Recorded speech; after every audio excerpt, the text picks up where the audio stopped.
उत्तर प्रदेश में अगले साल होने वाले विधानसभा चुनाव का औपचारिक तौर पर अभी बिगुल भले ही ना बजा हो, लेकिन सभी सियासी दलों ने अपनी तेजी तो बढ़ा ही दी है।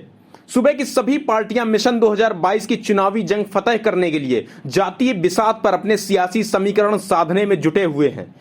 दरअसल बीजेपी यूपी की सत्ता पर काबिज रहने के लिए 60% वोटों को हासिल करने का टारगेट लेकर चल रही है। डिप्टी सीएम केशव प्रसाद मौर्य ने भी हाल ही में एक टीवी चैनल के कार्यक्रम में कहा था कि यूपी में 100 में से 60% वोट हमारा है, बाकी 40% में बंटवारा है और बंटवारे में भी हमारा है। वहीं उन्होंने कहा कि अखिलेश यादव यह ना समझें कि यादव उनका बंधुआ मजदूर है और मायावती भी ना समझें कि जाटो उनको ही वोट देगा।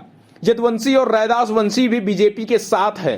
केशव मौर्य ने भले ही बीजेपी को 60% वोट समीकरण के फार्मूले को सार्वजनिक न किया हो, लेकिन उन्होंने विपक्ष के 40% वोट को जरूर इशारों में बता दिया है। माना जा रहा है कि विपक्ष के वोट में उनका इशारा 18% मुस्लिम, 10% यादव और 12% जाटव पर है। शायद बाकी 18% सवर्ण गैर जाटव दलित, 10% और बाकी 32% गैर यादव ओबीसी को अपना वोट बैंक मानकर बीजेपी चल रही है। वहीं यादव सपा का परंपरागत वोट माना जाता है तो जाटव बसपा का कोर वोट बैंक है। इसके अलावा 18% मुस्लिम वोटर भी सपा और बसपा के बीच बंटा रहा है। यह बात इसलिए भी प्रमाणित हो रही है क्योंकि 2019 के लोकसभा चुनाव में बीजेपी को यूपी में 50% वोट मिले थे, जबकि एनडीए को 51%। ऐसे में अगर वो यादव और जाटो समुदाय का कुछ हिस्सा जोड़ने में सफल होते हैं तो 60% का टारगेट आसानी से हासिल किया जा सकता है।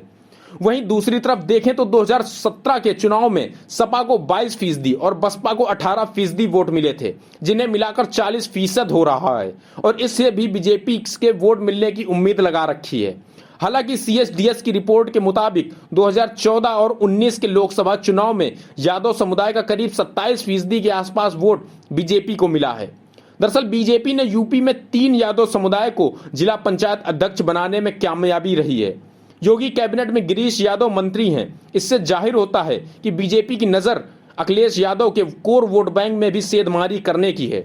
वहीं जाटो समुदाय से आने वाले कांता करदम को बीजेपी ने यूपी में पार्टी का उपाध्यक्ष बनाया है और अशोक जाटो को योगी कैबिनेट में मंत्री के रूप में जगह दे रखी है।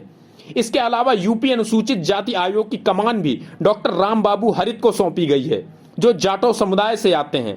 इससे जाहिर होता है कि बीजेपी की नजर यूपी में गैर जाटो दलित के साथ साथ जाटो वोट बैंक पर भी है। बता दें कि यूपी के जातिगत समीकरणों पर नजर डालें तो इस राज्य में सबसे बड़ा वोट बैंक पिछड़ा वर्ग है। प्रदेश में सवर्ण जातियां 18% हैं, जिसमें 10% ब्राह्मण हैं। वहीं पिछड़े वर्ग की संख्या 40% है, जिसमें यादव 10%, कुर्मी सैथवार 8%, मल्लाह 5%, लोध 3%, जाट 3%, विश्वकर्मा 2%, गुर्जर 2% और अन्य पिछड़ी जातियों की तादाद 7% है। इसके अलावा प्रदेश में अनुसूचित जाति 22% है और मुस्लिम आबादी 18% है। Bureau report, AB news. Subscribe करें एबी न्यूज इंडिया के यूट्यूब चैनल को, क्योंकि हम रखते हैं आपको हर पल अपडेट।